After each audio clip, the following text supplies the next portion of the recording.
Yo,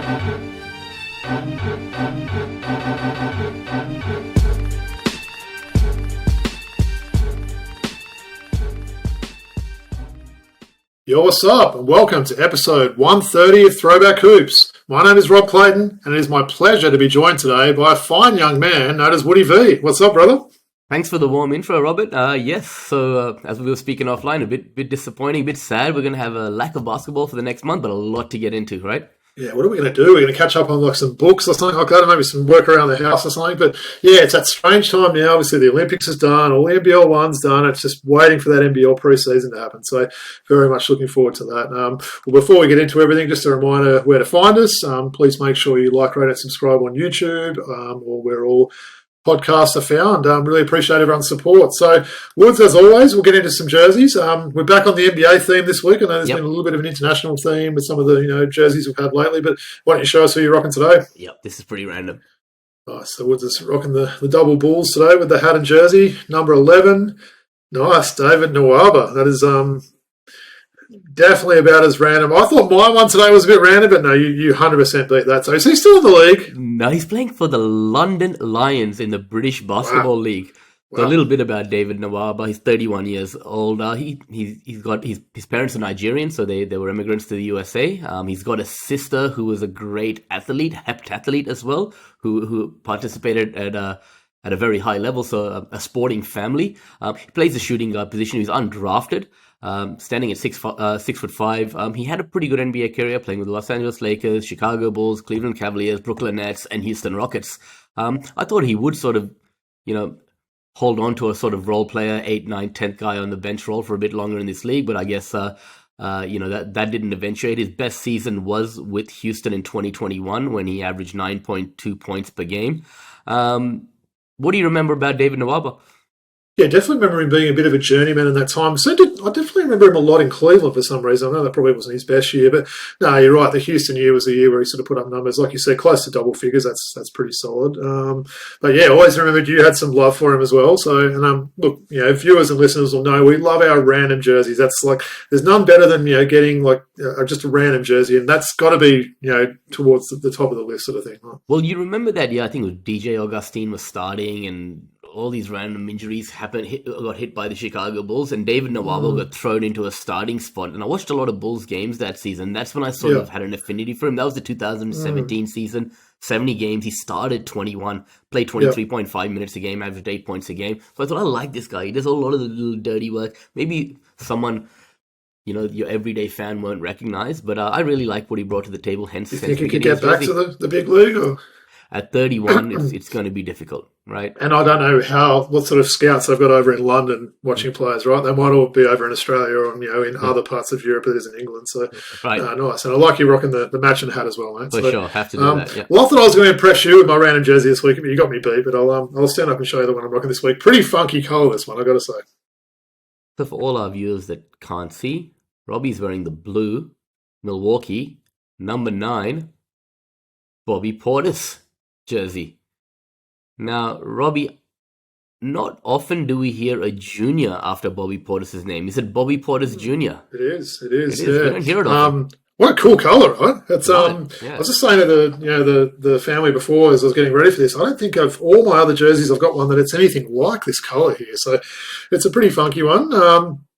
So yeah, Bobby Portis Jr. It's a blue Milwaukee Bucks Nike City Edition jersey from last season. So someone I've always liked, Wood, so I thought it would be like an interesting one to get. Yeah, sure, you could go in and get your Giannis jersey or something else like that with the Bucks one, but that's not how we do it. Like we like these random ones. So a little bit on the man with the crazy eyes. So Portis has currently played 9 seasons in the NBA after getting drafted out of his home state, Arkansas, by the Bulls at pick 22 in the 2015 draft. So he's played with the Bulls, Wizards, Knicks, and Bucks. Actually a key part of that Bucks 2021 championship team, as you'd remember there, Wood. So only 29 years of age. So he's had a little bit of time on Team USA and a couple of competitions. He actually played 82 games for the first time in his career last year and averaging 13.8 points and 7 boards. So obviously a player we got to see when we went and watched him take on our Hawks earlier this year. So Yeah, bit of a random one. I like the way this guy plays. I feel like he's kind of evolved with his game as well. He certainly added that 3-point shot. He was around 40%, maybe a little bit higher, I think, last year on his 3-point shot. Got quite a high basketball IQ. Just like the way he goes about it there. So always like to ask you what your thoughts and everything are on the players, Wood. So apart from that fight that he had in his Bulls season, in which he put Nikola Mirotic in hospital and got suspended by 8 games by the Bulls, what's your thoughts on Mr. Crazy Eyes? Well, he's a prototypical big man in the league. Ability to stretch the floor. He's very productive in limited court time. You'll find that he comes on for 20 odd minutes a game, and he's always averaging 13, 14 points per game. So he's that type of guy that you can bring on and just plug and play, and he'll be productive for you right away. He seems like someone who you'd want on your team, not necessarily want to play against. Definitely. He's found a good place, hasn't he? Like, he was with a couple of underperforming teams. He was with the Bulls when they weren't that great. The Wizards, they're never really that great. The Knicks, before they sort of had this resurgence at the moment now. I believe all his last 3 spots he's just signed as a free agent too. So you've got to say that's a pretty smart pickup by the Bucks to get him, and he's certainly contributed. And give a bit of credit to Coach Bud for unlocking that in him. Obviously, Coach Bud is gone now, but those first few years, Bobby Portis, Coach Bud had a big influence in his career. And funnily enough, 2017-18, they played 50 games together as teammates, David Nwaba and Bobby Portis. I gotta like it when stuff like that happens. Obviously, we like to keep it a secret. I have no idea what you were wearing this week, and vice versa. So that is pretty cool that those guys are teammates. And from what I remember, he didn't actually punch David Nwaba as well. So that was probably a pretty good result that when they're on the team there. So. But Nikola Mirotic's NBA career probably faded out after that. That guy was like looking pretty good, and then I don't think he was ever the same after that. Pulled his cut. Yeah, I mean, what a crazy thing to happen though. So he literally sent his teammate to hospital, and then got an internal 8-game suspension by his team there. So very strange. I wonder, being a fly on the wall, what actually took place and caused that fight to, was it a gambling debt like you hear a lot, or was it literally just a practice thing where the two guys are competing? So you wonder if there was something that had sort of built up to that though. You know what I mean? Yeah, but, for sure. Yeah, nice one. Well, a couple of really random jerseys. Appreciate that one, Woods. No worries. All right, we've got a lot to talk about. So it's Tuesday, the 13th of August, as we're recording. So the Olympics are over, Woods. They wrapped up literally a day and a half ago now. So there's been a bit that's happened since last time we recorded. Yep. Look, I think last time when we were recording, the Opals were playing that night, and we obviously know that they had that great win against France in that game. And the semi-finals, we're not going to go too much into detail on them, but what I thought we would cover is just the medal games, right? So. And obviously just sort of recap those and put a bit of a bow on this Olympics that we've been chatting about there. So firstly, I thought it was a really great tournament.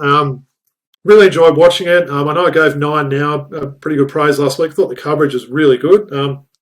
Commentary at times wasn't amazing, but thought it was really good. It was great to have Gazy on some of the big games as well. None better than listening to Gazy. But did you enjoy the coverage? I did. Let me just throw one thing out to you though. For the last couple of Olympics, they've gone down the route of having 4 groups, right, to make up the 12 teams. Yeah.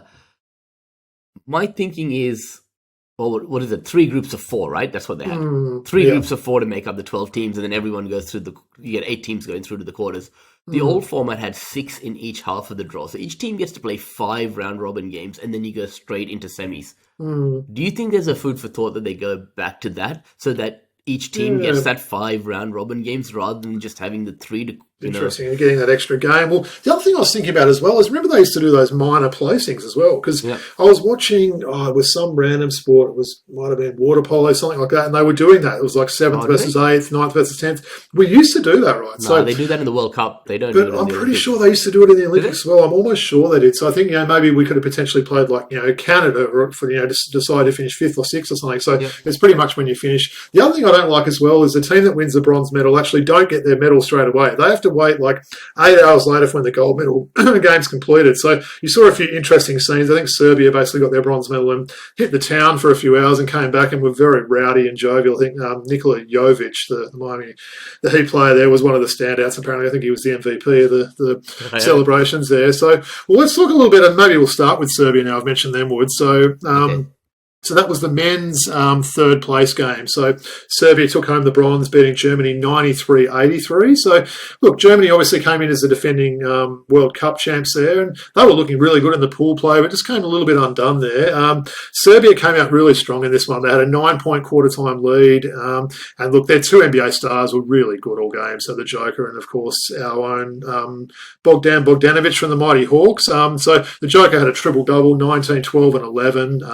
Bogey had 16, hit some clutch shots as he always does. Misic, Avramovic, and Petrosev also were good. They were in double figures. For Germany in this one, the Wagner brothers combined for 34, so they certainly went down swinging. DS17 had 13 points, was a little bit down on shooting there. So I guess at the end of the day, Germany's quest for that first Olympic basketball medal continues. And for Serbia, they really seemed happy with that bronze, didn't they, Woods? So and food for thought as well. Before I ask your thoughts on this one, Woods, it got me thinking when I watched this game. Is it better to win a bronze than a silver? I know that sounds like a random question. People are like, what the hell is he talking about here? But you look at that, you win the bronze, right? So you've essentially won your last game and you're celebrating, you're happy, you've had that sort of, feeling like that. You end up getting the silver team and, the silver, it means you've lost the game and you're kind of not as happy. So it's a little bit of a strange one, isn't it, there? But what's your thought firstly on that little medal theory and then give me some thoughts on that game there? Well, firstly, you've got to present the medals together. It's tradition. All three go up on the podium. Maybe the game should be straight after then, not like an 8-hour gap or something. Yeah, potentially. I think that's how they did it at the previous Olympics, right? Yeah. Kevin Durant and Greg Popovich were watching the Australian game for the presentation. So that's that. The second question you asked me was basically... Repeat that again, sorry? Is a bronze better than a silver? So I honestly think that if you're not getting a gold, whatever, silver, bronze, it's much of a muchness. You didn't win the gold, I'll take silver or bronze. It doesn't make too much of a difference. I wonder with silver whether maybe, a couple of weeks, couple of months after, then it maybe it's a bit more meaningful. Hey, we've still got silver. Whereas bronze, just sort of get it, hey, we finished out on the tournament on a high and we won. But at the end of the day, silver is better than bronze, I guess. But just an interesting one. I guess we went to the World Cup, the Girls' World Cup, the Women's World Cup last year, and we were saying how good a moment it was when the Aussies won the bronze and that was potentially the same thing, wasn't it? 100%. Game, right? Yeah. And what were your thoughts on that game in general? Look, in general, I think I picked Germany to beat France or France to beat Germany in that game. So I didn't expect Serbia to actually be in that bronze medal game. I thought they'd be in the gold medal game, but they ended up meeting the USA. They were in that half of the draw. They were half of the draw, right? Yeah. So look, Serbia was just probably not the best matchup for Germany. I thought they'd have a better chance against a team like France potentially. And the Joker, stepped up. He was building up to that point, right, to have that game. He was, slowly getting into his body of work throughout the tournament. And obviously, when you've got the best player on the floor on both teams and he's in the peak of his form, putting up a triple-double, as you said, with valuable contributions from Bogey. Serbia just looked like a good team. Even in that US game, which they lost, they were in it. They really built some confidence going into that game versus Germany, right? So, 100%. Well, maybe quickly touch on that one. That Serbia really pushed the US that whole game, didn't they? They really gave them a fright. They were up, quite a lot of that game there. It took some heroics from Steph Curry, who was just, out of this world in the last two games that he played. But, it meant a lot. You could tell Serbia after that loss were really disappointed. Look, I'm not going to say they had that game in the bag, but that's, as good a chance as you can get to upset that highly ranked American team. So, all right, nice one. So, by 12 at 3/4, right? Or it was around that, wasn't it? Yeah, it's crazy, right? So, so I guess a congrats to Serbia from taking home the bronze. So, and in the men's final, the highly favoured USA, they really were pushed all the way by the home team, France. Ended up pulling out a 98-87 win. So, thought it felt a bit closer than the final score suggested there. So, tournament MVP LeBron James was again really good, wasn't he? So, 14, 6, and 10. And Curry just continued off that form that I mentioned before from the semi. So, 24 points on a crazy 8 of 12 three-pointers, Woods. And then KD and Booker I thought were both really good as well with 15. You know what you're getting from KD. He's just such a great player in this international ball. And I should correct myself as well, Woods. I did mention KD last week. I said I'd heard he'd got some sort of record, was at the all-time Olympic scorer. Of course he's not that. We know there's Oscar Schmidt, Andrew Gaze. I think even Paddy's up there. So it was the all-time American leading scorer at the Olympics. So men's and women's there. So, look, the one thing that stood out for me, they were super efficient with their shooting in this game, Wood. So they actually went, the 50, 40, 90 club, they actually went 54, 50 and 100 in that game. So shot over 50% from the field and three-point line and didn't miss a free throw. So thought that was pretty amazing there. So they played really unselfish ball, didn't they, as they did all tournament. In that game, France were very much led by Wemby. I thought he had his best game of the tournament in that one there. And also the Dancing Bearwoods, Nwaba Sally, the former Boston Celtics big man there. So they were both really impressive. So give me some thoughts on Wemby and the Dancing Bear, and then maybe sort of finish off with what your thoughts were on the US in this tournament. Nwaba played with a lot of heart. That dunk, was that over LeBron? That Statue of Liberty? Damn. I just thought that he just brought that energy, right? I did not see France making it to the final, right? No. I thought they're a bit of an aging team. We've got some young guys coming through. Wemby and Gobert, I guess Gobert was injured for a bit. They didn't play a lot together early on in the tournament. They got things together towards the end, I think. Very impressive. You've got Nando De Colo, the veteran, still got something in the tank. Evan Fournier comes to play. I think what we've seen here is you go back to 92, and we're old enough to remember the Dream Team from 92. They were wiping everyone off the floor by 45 points and people posing for photos with the players and stuff. Yeah. The game has changed. That was 32 years ago now. Now the gap between the USA and the other countries is far smaller. You've got an MVP on one team and an MVP on another team, right? Yeah. So, they could have easily lost that semi and the gold medal game, couldn't they? Which just would have been incredible if they'd have got knocked out. And you can't say that USA got complacent. They played hard. They had to earn each of those victories, which fair enough.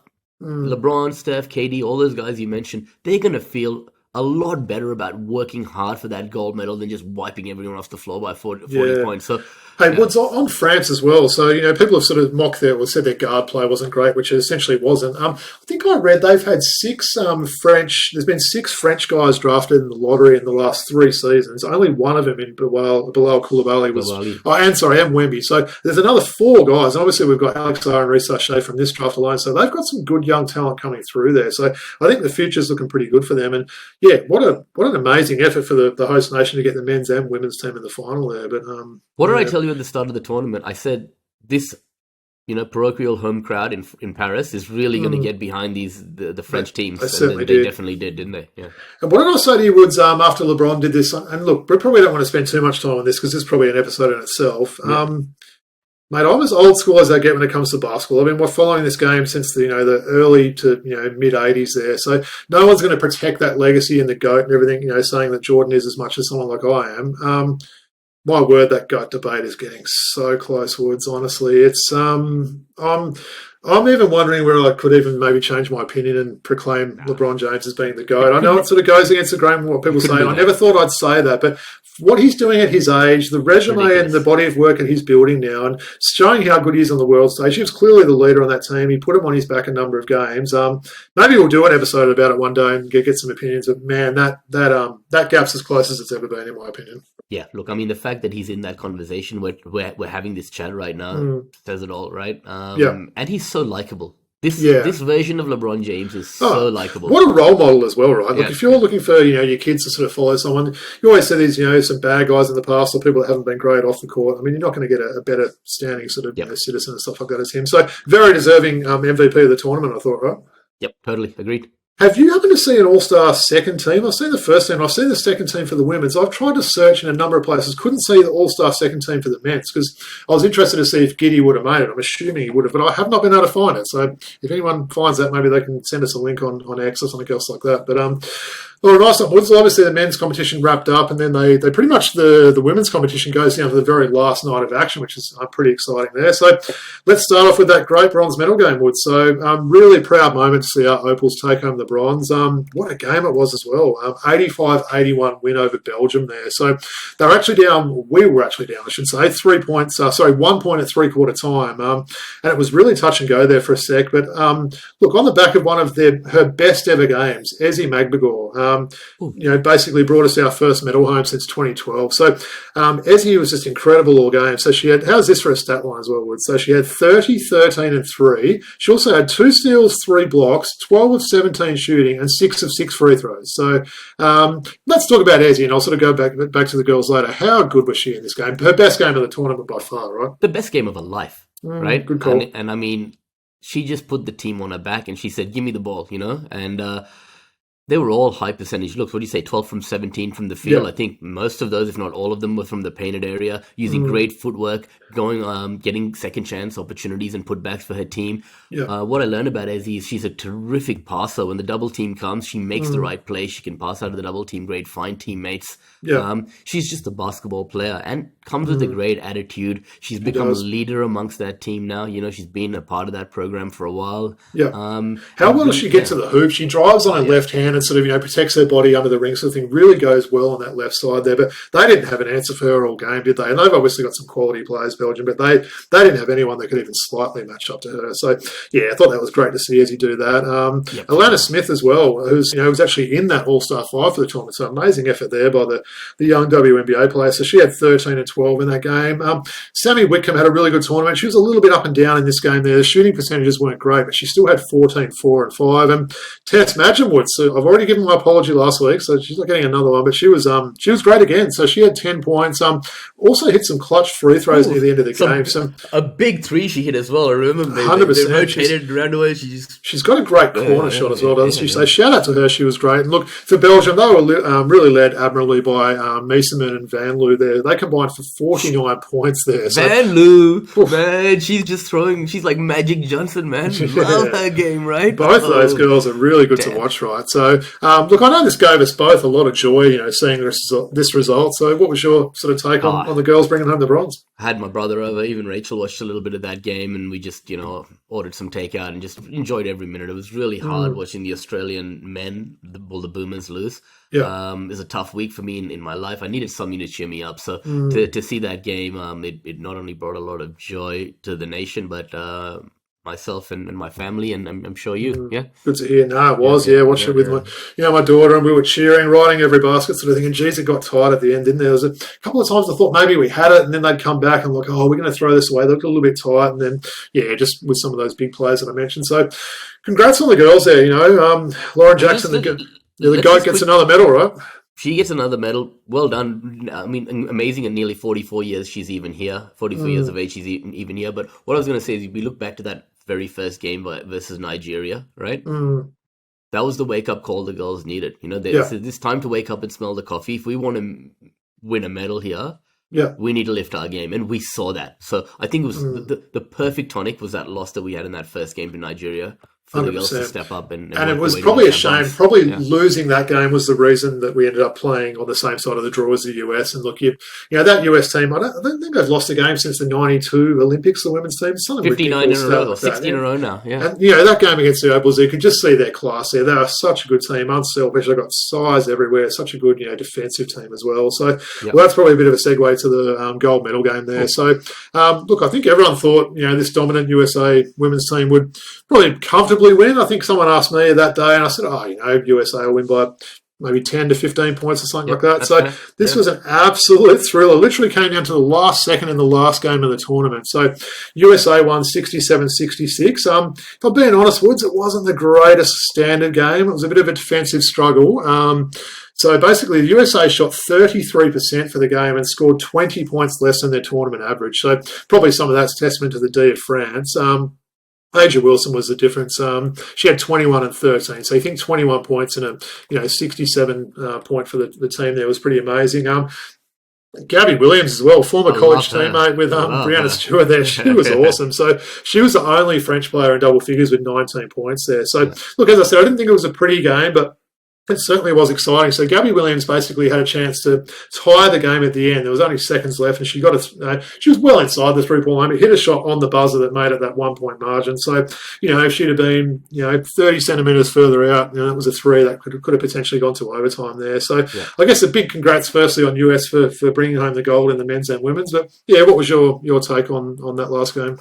Yeah, look, I mean, it's nice to see that the US women are getting challenged, because I agree. I said that 10-15. Gabby Williams has been great, by the way. I watched a lot of the French games live, sitting very close to the floor at the the World Cup in Australia and Sydney, right? And I got to see Gabby Williams live, and I fell in love with her back then. And she's a great leader on that team, and that French program has to be really happy with their results across both the men and the women at this Olympics. And there's talent coming through, as we said. In the men and the women, the French pipeline looks good for the future. Definitely. And the US girls need a challenge every now and again. The men are getting challenged; they're getting beaten, but it's good to see the US girls also. Who else impressed you for the US team? For me, it was Collier. I was a big fan of her, the Minnesota forward there. So she's got some great size and a really versatile player. Anyone else that maybe stood up? Chelsea Gray had a really disappointing tournament. I'm a big fan of her. She was almost unplayable at the end. But who's someone that maybe didn't get that attention like Asia and Brianna get that impressed you for the US team? Ooh, I'm not sure, man. To be fair, I didn't watch that many US games. They weren't at the most friendly times, were they? They were sort of some late times. But I think it was a great sort of team effort and everything like that. I'm always a fan of Kelsey Plum. I like the way she goes about it. And of course, she got a gold medal in the 3x3 competition in Tokyo. So she now has got a matching gold medal. I hear the gold medals weren't as good from what I'm hearing. So probably some cost cuts like we're seeing all around the world there. So how about you give us final thoughts, Woods, on this Olympics? Something that stood out either in the men's and women's, what your thoughts of it were, and maybe looking ahead a little bit to 2028 in LA. What can we sort of look forward to there? Well, the game is vastly different. That run and gun, shooting threes, there's a place for that, right? But there's also a place for the slowed down, methodical half-court offense in the FIBA game. And we're seeing that game by watching a lot of games here. I've seen both styles of play can be successful at this level. So teams need to plan accordingly going forward, right? The game's not just going to be threes and dunks at this level. So that's said. Hey, one thing I'm thinking of as well, these WNBA players, they're literally back on the plane now. And I think their season resumes in maybe 2 days' time. So it's tough on them, right? They've had that mid-season break. So many players from various teams involved in that. So best of luck to them. And, of course, all our Australian girls. I think I heard that Alana Smith will be going up against Jade Melbourne, I think, maybe Friday. So that's going to be pretty strange seeing them go up against each other. But I've really sort of look, and I think we've spoken about this before. My appreciation for women's basketball has just gone up 100 times. From covering NBL1 these last 3 years, and I just love the women's game. It's totally different to the men's game to watch. It's different athletically, but I love the way they play, and I really enjoy it. And I was sort of getting into that game as much as I would of the Boomers, which, someone would have said that to me 3, 4, 5 years ago. I would have been like, no way, sort of thing. But yeah, absolutely. Great to see him bring home that bronze medal. So shout out to the Opals there. So for sure, Robbie. All right, well, that ends our Olympics wrap there. So, it was really enjoyable to have that. It feels strange, obviously, because that last Olympics, the 2020 Olympics, was actually played in 2021. So now we do have a pretty decent wait now. Yeah. It's going to be in LA, so it's going to be pretty interesting to see how that goes. I believe we'll have to go through qualification process, right? Now we didn't get the medal. So, you never know with New Zealand, right? New Zealand have got some strong players, so we don't want to take that lightly. I wish there was a place that you could have Australia and New Zealand in these Olympic tournaments, but it just doesn't happen. You can only really have one representative there. So be looking forward to all those games. As I mentioned, a shout out to the US men's and women's team for being the actual world champions. They can actually say that now and they won't upset people. Yep. So nice on Wood. So we'll appreciate that. Well, look, I thought we'd sort of go into the next part, like our quick hits like we like to do there. So I do definitely have some NBL1 to speak about, and that was going to kind of headline this quick hit segment. There was a bit of news in the NBL yesterday, right? So it wasn't a player signing, wasn't some import, some right next star guy coming across. It was some news in Adelaide, Woods, and I know this absolutely shocked us both yesterday. So the announcement from the 36ers that Scott Ninnis is out as head coach of the 36ers effective immediately. So look, I've read a lot, listened a lot, and I've got some opinions myself on this one. But tell me what your thoughts on this were. I know we spoke yesterday and we were both shocked about it. What are Adelaide doing, right? Well, Shane Heal said it about Matisse Tybals. The public deserves to know, right? And I know the Adelaide public, especially, are very passionate basketball fans, very knowledgeable basketball fans. Yeah. And the Adelaide public deserve to know what happened here. Because this is 30 days before the season's about to tip off, right? Yeah. And there's been reports coming out that he didn't put enough effort into recruiting or preparation. They essentially said he was lazy, Woods. Was the way I read that press conference there, and that was just mind-blowing. They basically said, he's lazy and we're going to sack him, but there's still going to be a role for him. We'll find something. Like, what are we talking about here? And so this is the fifth coach they're going to have in 3 years. I think they've been paying 2 coaches for the last 4 seasons. So they're just throwing money away doing that. And apparently the players are absolutely shocked. But they've really become a bit of a basket case, Woods. What is going on? That's the word I used, basket case. I think what is going on? The front office is crazy, man. Look, they sacked CJ Bruton, okay? then once they sacked CJ Bruton, they said, okay, we will make you the interim head coach, Scott Innes, but we're still looking for another coach in the meantime. In the meantime, they're talking to Trevor Gleeson, this person, that person, talking to Brian. So it's like saying, I'll take you on a few dates, but look, I am looking for a girlfriend as well, but we can certainly date in the meantime. It's a bit like that. But in the end, he did well. Adelaide were on a strong run last year, and he had the team's support.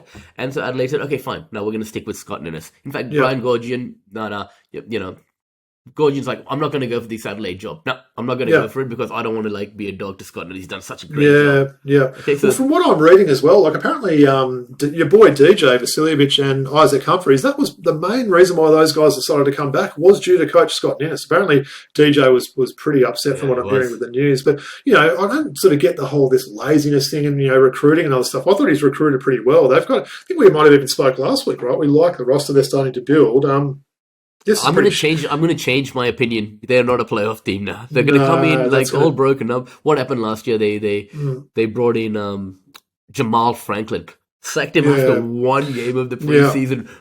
Jerome Randall recently. These bad decisions. The new coach has got a decent resume though, right? So Mike Wells, I believe, right? So, he's been on various teams' bench. I think he was on assistant coach for Charlotte last year. So he's certainly got the resume. I don't know if he's had a head coaching thing. There are a few people are saying maybe they're trying to find their version of Scott Roth with bringing an American over here sort of thing. But, geez, he's up against it. As you mentioned, literally just over a month until the preseason starts. You've got to get those players back on board, pretty quickly, I would have thought.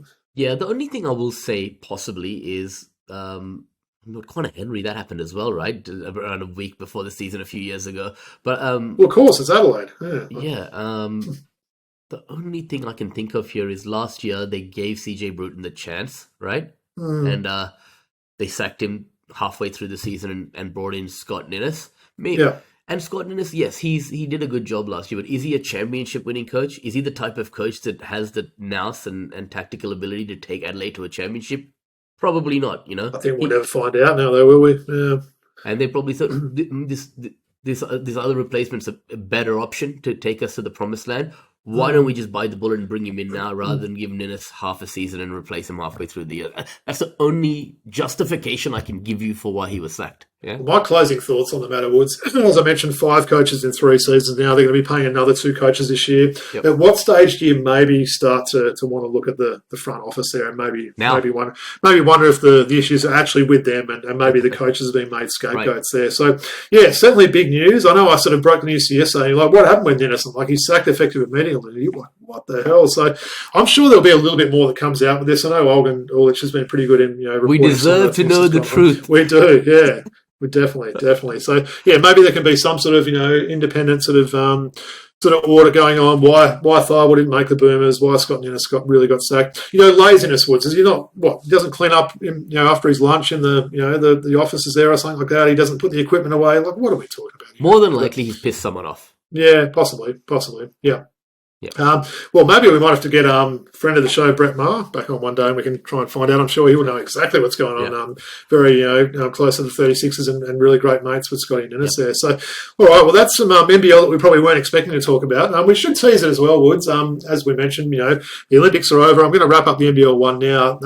Full focus is towards the NBL, right? So we're going to start off, some previews and talking about the preseason and sort of some player rosters and depth charts and that. So really looking forward to chop that up with you over these coming weeks there. But well, let's wrap up. This is probably the part of the show where you can just sit there and look pretty, Woods, because I'm going to chat a little bit about the NBL1. So we mentioned last week the NBL1 North was the first of the comps to wrap things up. So I thought I'd just go through the other ones today, and they all had their grand finals last week. So of course the NBL1 Nationals will be starting this week. So I mentioned there wasn't any basketball, Woods. I did lie. That's one thing that we can certainly watch there. Now it's going to be interesting. I know a lot of the younger players have basically reporting to go to college. I also know that because my niece left to go to her college role in New York. She left yesterday. So shout out to Jasmine. That's a pretty proud moment for her uncle there, Woods. I mentioned to her, we'll have to get you on the show and you can talk about the college experience there. So really looking forward to hear how that goes for her. But I'll start off with the NBL1 East, of course. So in the women's there, Newcastle won an absolute thriller against Sutherland, 85-78. So probably the scoreline was a bit closer than it looked there. They were led by young gun Isla Juffermans, who was just a big force inside. And, of course, league MVP, someone you know I'm a fan of, Woods, Nicole Munger. She duelled with, Loz Nicholson all game. And, Nicole Munger's just a class player. So she ended up getting the MVP, the finals MVP, and taking home the championship. So a pretty successful season for the American native there. So shout out to Newcastle. That was their first championship win in the NBL1 East. I would have liked to have seen, Loz get that title there for Sutherland, but look, I think at the end of the day, Newcastle were just probably did more deserving team there. So in the NBL1 East men's, it wasn't quite as good a game as it was in the women's, but Maitland Woods, they finally got their maiden title there. So after being the bridesmaids, the first 2 seasons, in season 3, they played Canberra, and the Mustangs knocked them off 86-67. So these two teams have really built a good rivalry over these first 3 seasons in the competition. I believe I was there for that first loss of theirs. You were, yep. Yeah. And basically they got their revenge on them now. So they were led by back-to-back league MVP William Cranston-Lownwood. So he erupted for 28 points and 11 rebounds for the little guard there. So I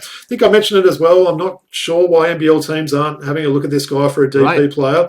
This is his time to shine, right? This is where at that stage and go in the NBL1 Nationals, go against some, acclaimed sort of players in some of these. We know the North and the South have got some high-level players in. So this is a good opportunity for him there. The MVP, I was a little bit surprised, if I'm being honest, Woods, as much as I'm, got the commentating role, I certainly don't get a say in the MVP there. William Davo Hickey, I thought was a shoo-in to get it. I thought he massively improved that Albury Bandits team and was such a good player at both ends. He's just a defensive force, one of the leaders in block shots at his position as well. So I was a little bit surprised he didn't get it. I was also a little bit disappointed that my boy Chris Bryant from Hills didn't make the All-Star 5. So he was in the last 4 for MVP running. It's one of these weird scenarios. Yep. So he was basically down to the last 4, but then didn't make the All-Star 5. So William Mayfield from Canberra was sort of that one that got in, which I was a bit surprised about. So I know CB has gone back home now to Florida, and he perhaps would have been a little bit disappointed, I would have thought. I think he thought he was a good chance to win that MVP, and instead he doesn't even make the All-Star 5. So that was a little bit interesting, but yeah, full credit to Maitland and Newcastle for wrapping up those NBL1 East competitions. So next up, Woods, I'll go to my birth state there. So the NBL1 West. So in the men's grand final, Mandurah came back from a 12-point three-quarter deficit to stun Willetton 91-89. In front of, how's this, Woods? 6,500 crowd. So a massive crowd there. So that's, better than some NBL teams were getting last year. So definitely. That's a great turnout there. And in the women's grand final, Rockingham Flames had a really big win over Coburn, 97-81. So they actually put together a 33-19 fourth quarter and came storming home. So captain Alex Sharp was named finals MVP with a 19-10-6 stat line. So, shout out to Mandurah and Rockingham there in the NBL1 West. In the NBL1 South, men's, Eltham, led by former player from your favourite team, Angus Gloverwoods, and Owen Foxwell. So they beat Ballarat 79-70.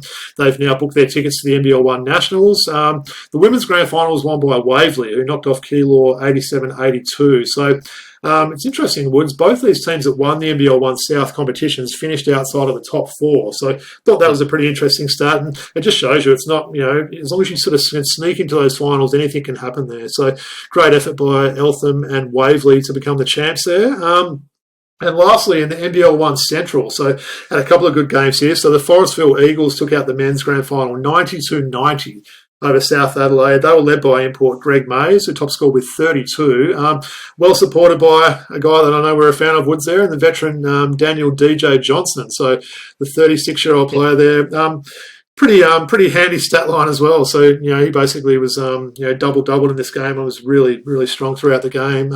In the women's grand final, Central Districts took out the championship with a 79-67 win over Forestville. So Forestville weren't able to do the double there. And again, similar to what I mentioned in the NBL1 South, a massive fourth quarter, this one, by Central Districts, 30-12 in the fourth quarter to come home strongly and get that win there. So what that means now, Wood, so all of those winners there, so the 5 conferences, the men's and women's, so we're talking 10 teams, right? So 10 teams go to the NBL1 Nationals in Queensland, and also the 2 winners from last year's comp to make it 11 and 12. So basically the 10 winners I've mentioned, plus we get Knox and Ballarat. So the 2 NBL1 South winners from last year. So they get an automatic invite. That's the way they do it. I think that's pretty cool. So essentially those 2 teams could have come last this year, but they still get the invite back to Nationals. So it's being played on the Sunshine Coast. Shout out to our girl Squin, who's got one of the commentating gigs for that. I don't know, Woods. My phone must have been busy the last couple of weeks. So I never got the call, so I'm holding out hope. You know what I mean? Did you apply? We didn't. Apparently, it wasn't an application process like last year. They were hand sort of selecting people there. So look, I just got to keep getting my name out there and keep doing keep working hard like I do, and I'd love to be considered for something like this eventually. But look, I'll certainly be supporting this great product and watching the games on TV. So all of them will be... And our good friend Spin as well. Absolutely, yeah. I'll definitely be supporting her. She's now in the NBL1 North after making the move to Queensland this year. So the games will be on a mix of KO and the NBL1 app. So I won't go through all the games there, Woods, but essentially it's a bit of a knockout system there. So they'll have games on Saturday, and then you can basically progress to the next day there. So wonderful weekend. They're playing at the Caloundra Indoor Stadium and the University of Sunshine Coast Stadium. So get out, if you're in beautiful Queensland, watch these games live. Of course, if you're not, definitely support them on the app or on KO, as I mentioned. I think this will be good. There'll be a lot of eyes on this. Not quite sure how some of these NBL guys, I know in previous years they haven't let them play. So hopefully guys like Angus Glover and those sort of guys will be actually playing. We'll have to keep an eye on that. But yeah, looking forward to that anyway. Any comments or thoughts on this NBL1 competition, Woods? Hey, he's doing well, DJ. NBL teams think about giving that man a job. You do worse than have a veteran like DJ at the end of your bench. Could be like that LJ or Joe Ingles scenario, right? You have him on there as essentially your 12th player, so I think he can come on, he can get hot. He's still such a big guy, so I think so. Why not, right? If he's willing to do a role like that. And having the NBL1 competition in the off-season allows guys like DJ to stay in shape and be ready if the opportunity. Hey, you never know. Perhaps Adelaide can sack their 6th coach in about 10 minutes, and maybe they'll make him coach next. So you never know, right? Maybe stay tuned and see what happens there. So nice on Wood. So yeah, look, I'm really looking forward to that. All the actual conference finals are over, but it's great they get to go on this big stage now in NBL1 Nationals. So that kind of wraps up that part of the show. We're going to do some classic packs, Woods. I know we haven't done an old. We've got time. We haven't done an old classic pack for a while. We did that random Panini pack with about 400 cards in there. So I know I did tease some show and tell as well, Woods. As you've seen, definitely been getting a few NBA cards of late, so probably a few too many. No, I won't do it now. I'm not totally prepared for that, but we'll do that soon. Yeah, for sure. Okay, all right. So what do you got for us? I got the inaugural edition. Nice. The OG Skybox, which we've opened quite a few times. What's that, 91, is it? 1990. Yeah. 1990, okay. Yeah, so it's got the 89 draft rookies. Remember the Gary Payton rookies? Yeah, from this one. Mm-hmm. Yeah. And let it be known, this pack is 34, 35 years old. That's crazy, right? Yeah. It's pretty good that they come out and then all stuck together and fade and stuff like that. They've also done a pretty good job of those foil packets they've got. One of the greatest tough guys in NBA history. You do not want to mess with this guy. Charles Oakley. Nice. Is he going up against Buck Williams in that one? Am I saying that right? Or? Yep. Show us the back of those, just so people that are watching it can see. Yeah, that's what I like when you've got the full big colour photo. So him and Mark Jackson on the back there. You've got some stats and everything. So, yeah, big fan of Oak there. Oof, there's a team checklist card. So what's it on the back of that? Has it got the player names? Yeah, player names. Test me anything on that? Give me some Phoenix Suns. So for that time 1989-90. Ooh, okay. Damn, okay. Let's go back a while, isn't it? Mark West? No, that was a full trade, wasn't it? Okay, yeah. Not a great start. KJ, they're then or not? Yep, of course. So Kevin Johnson, Wayman Tisdale? Nope. 1990. Come on, think about it. Tom Chambers. Yes. Two other great white guys. Oh, Thunder Dan Marley, Jeff Hornacek. Yes. Yep. Another white guy Frank with Johnson glasses. on that team or not? No, another white guy with glasses. Towards the end of his career, played a few seasons at Phoenix. Kurt Rambis. Yeah. Check this. He's got Jeff Hornacek, Tom Chambers, Dan Marley, and Kurt Rambis. Wow, imagine all of those guys on the Utah top team. together. Yeah, definitely. AC Green wasn't on them then, was he? Mark West was there. Oh, nice. I didn't know that one. So you got Kenny Battle, Ed Neely, Eddie Johnson. Wow. Eddie Johnson, yeah, I should have said that one. Yeah. Tim Perry, and the coach was? Tim Perry, I was thinking there. So it would have been Jimmy Lynam, right? Oh, Cotton Fitzsimmons. Cotton Fitzsimmons. Yeah, of course. And it's ripped up. And do you chuck it over your shoulder, or is your dog going to eat that? Yeah. My dog is at my parents' house. Oh, having a sleepover. Nice. Oh, okay. Love this. Magic number 33. Terry Catledge. Terry Catledge. Nice. What clue did you think I should have given? Well, I mean, that ended up being Shaq's number, didn't it? Yep. Yeah. Yeah, so that would have been... Shaq was 32, wasn't he? Or? In fact, that's why he was, right? Because Catledge was that number there. Yeah. Interesting. Yeah, he was pretty decent, Terry Catledge, back in the day. Absolute legend. Hall of Famer point guard with the New York Knicks, Philadelphia, had a coaching career afterwards. Handsome man, 6'1", number one. Knicks and Philadelphia point guardage, though? Yeah. Oh, Scott Brooks. No. A Hall of Famer career. Hall of Famer. Liking on that one. We see what else. No, I'm going to give you another clue. Number one. Number one. On this one. Knicks and Philly. Yep.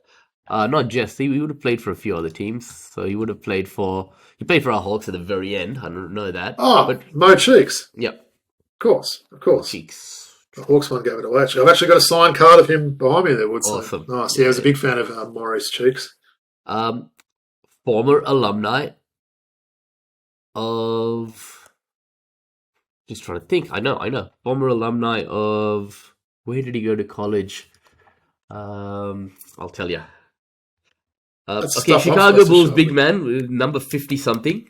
Okay, that's a number 50-something. Okay. Yeah, so it just says 50 or 55. I think it was. Yeah, no, number 53. Okay. He went to Wichita State. Yeah, so he was with Xavier McDaniel at Wichita, I think, and Rashad Kelly as well. He wasn't there at the same time. No, but alumni. We talked to Rashad about Rashad. Yeah. Kelly. Cliff Livingston. Former Atlanta Hawk. Hawk as well, yeah. Nice. Those cards are nice, aren't they? I knew if I said that, you'd guess it. Okay, this guy... What's the best clue I can give you, man? I can give you some great clues with this guy. I just got to think. All right, Boston Celtics, number 54. He had a terrific... He was on that famous Villanova team with Dwayne McClain, I'm sure. Yeah? Ed Pinkney? Ed Pinkney, yeah. So he wasn't he? Yeah, I think so, yeah. Is that Michael Cooper on that card as well? Old Coop for the Lakers? It is indeed. Indeed.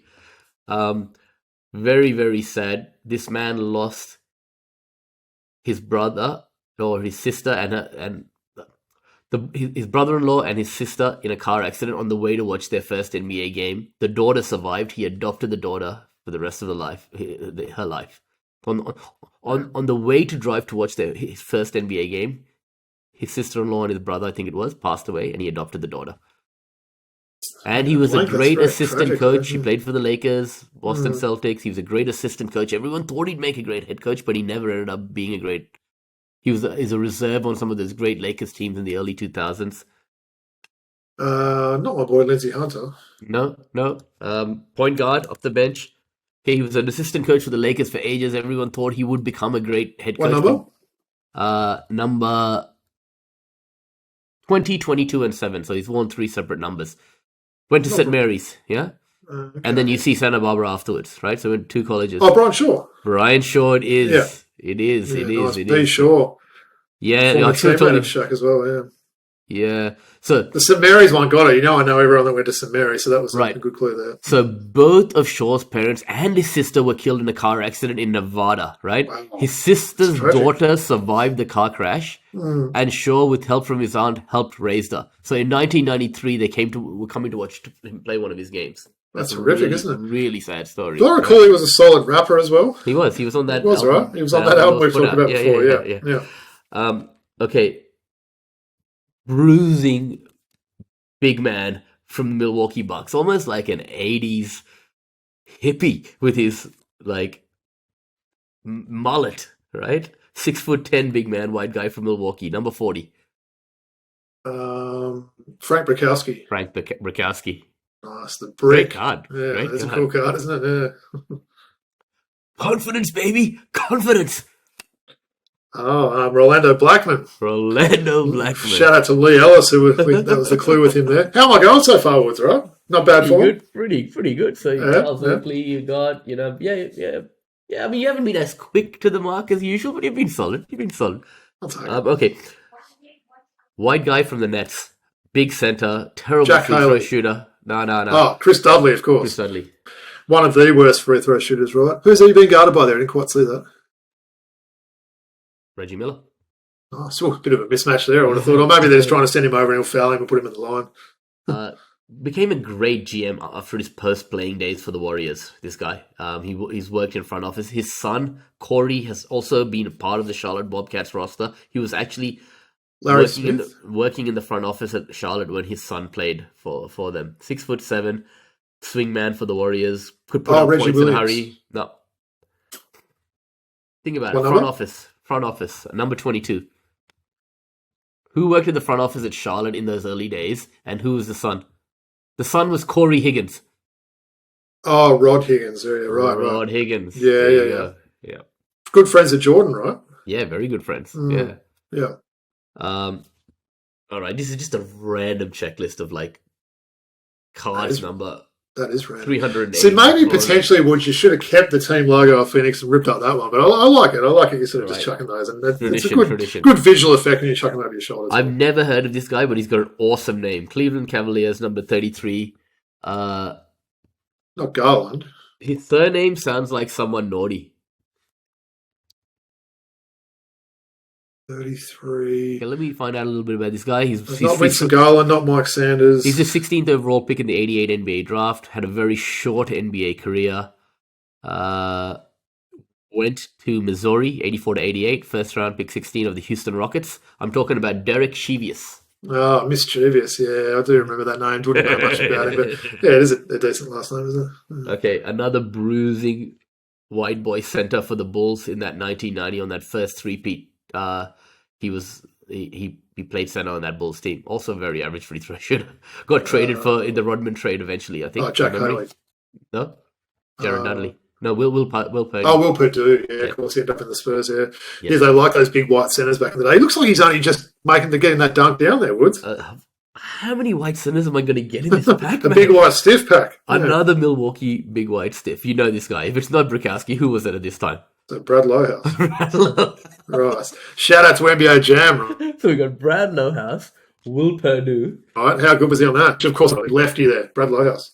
We got Frank Brikowski, and we got Jared Dudley, all in the same pack. That is like a big white stiff Hall of Fames in that pack, isn't it? Jeez. Exactly. Yeah. Oh, nice. That it? That's it. Oh, Chris Dudley, not Jared Dudley. My bad. Yeah, Chris Dudley. Yeah. So literally, we got Charles Oakley. Did we get anyone else who's actually carved out an amazing career? Cheeks. Yeah. So Cheeks and Oakley would be the standouts there. So wouldn't say it's the greatest pack, but it was good to reminisce a little bit about some of those. Yeah, true. Yeah, absolutely. Yeah. Good to reminisce about some of those big white stiffs and that anyway. So, for sure. All right, Woods, that was fun. I know you're getting low on those packs, so make sure you get out and get some more for, I know all the viewers love this, but it's fun doing some retro ones again. So, look, that brings us to the end of the show. Just wanted to thank everyone, as I did at the start of the show, for tuning in and also just for your support. We really do appreciate that. And just make sure you continue to like, rate and subscribe on YouTube. And please make sure you also do the same wherever you listen to your podcasts. We can also be followed on X at Throwback Hoops. Of course, Woody will be posting these amazing jerseys. Put them both up, Woods, when you get a chance for next week. So not many people are going to have a Nwaba or Portis Jr. jersey in the collection, I would have thought. On Instagram, throwback.hoops, and our email address, throwbackhoopspodcast@gmail.com. So it's probably a good time now as well. If you've got any suggestions for, our NBL previews, any jersey suggestions, we love when people send those through. Have you got this jersey? Likely one of us might have one of them, no matter how obscure it is there. I won't have a Danny Manning or a John Koncak jerseys. They'll be the two that I definitely won't have, but or a Scottie Pippen. But any other ones, I'll be more than willing to have a look for in the cupboard there. So maybe talk us through Patreon there, Woods. Yeah, Patreon. Please jump on Patreon. Look for Throwback Hoops, and if you're willing to pledge your support, Robbie and I appreciate it. Good stuff, Woods. Well, look, that was really fun. As I said at the start of the show, putting a bit of a bow on that really great Olympics tournament that we had, and also, wrapping up the NBL1, the actual conference. We know the Nationals is coming. A little bit of shock with the Adelaide 36ers news. So it just shows you don't know what's going to happen. Maybe, next week we might be expecting NBL news, and there might be some big news to come there as well. Are we going to start our team previews next week? We should, eh?